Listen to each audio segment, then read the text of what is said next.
Hey guys, it's Mrs. Stewart, and today we're going to be talking about political parties, SOL5A. Okay, so there's a couple of vocabulary words that we need to go over before we actually get started in this in SOL5. And the first one is political parties. So a political party is just a group of people who organize together based on their particular opinions or beliefs, and we know these as platform issues, and we'll talk about that in just a second here, to try to get somebody elected. Okay, so we currently have, we're currently known as a two-party system, which is where we have two main political parties, which are the Democrats and the Republicans. So this is their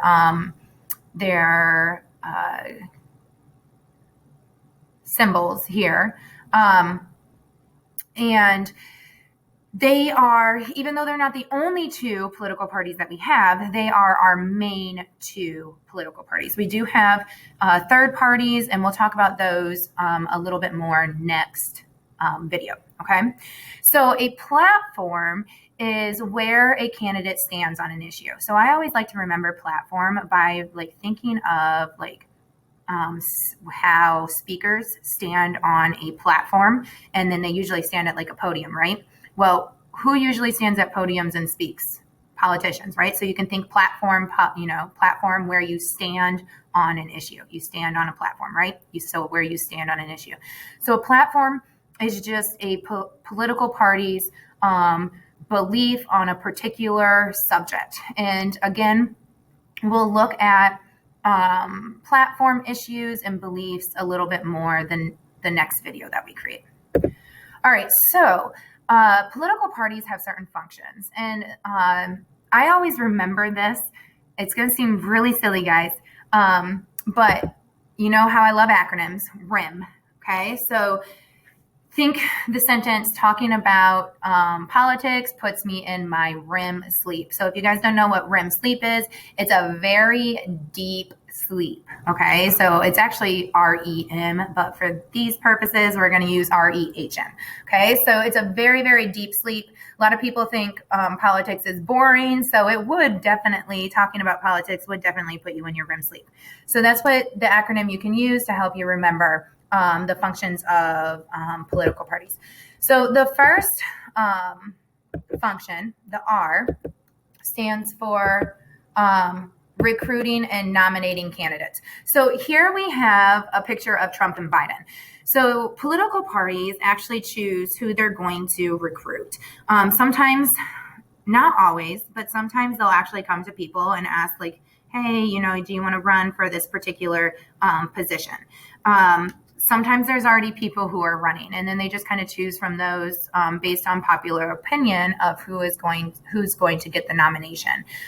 So nominating means officially recognizing them as your party's candidate.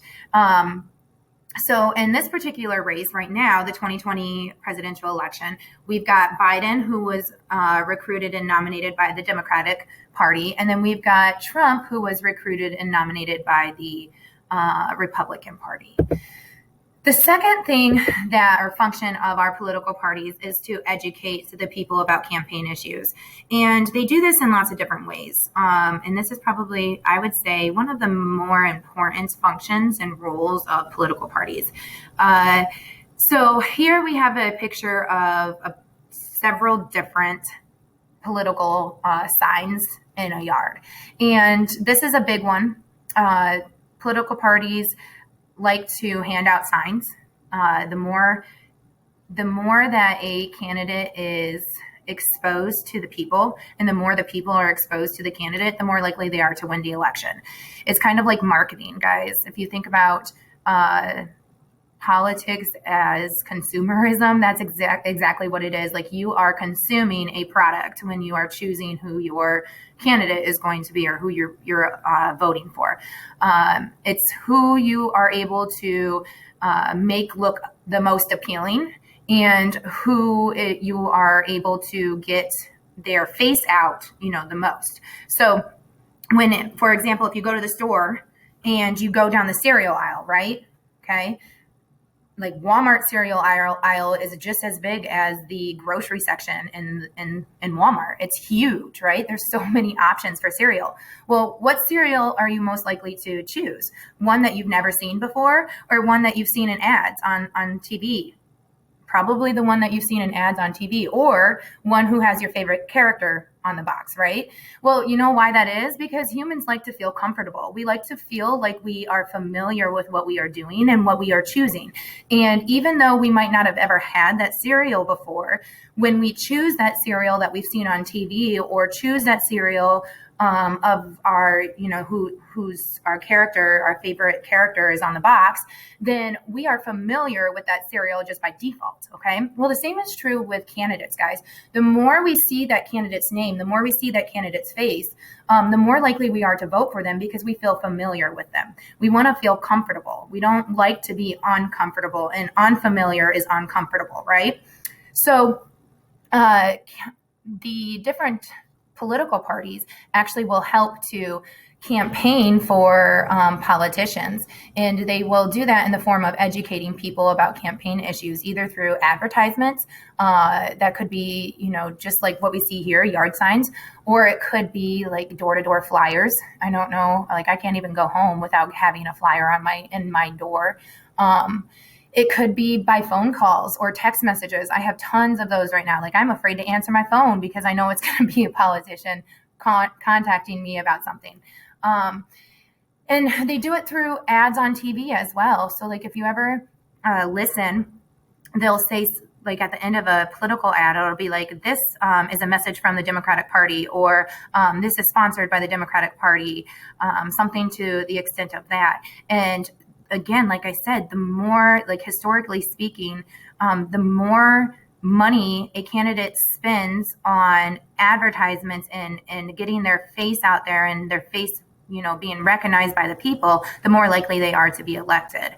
In fact, that's just statistics right there. So that's one of the functions of political parties, is to make sure that they are educating the electorate about their candidates and getting their faces out there. And that actually leads us into our next function of political party, which is helping candidates win elections. And so those two kind of go together, to be honest with you. Educating and helping candidates win elections, they're kind of the same way.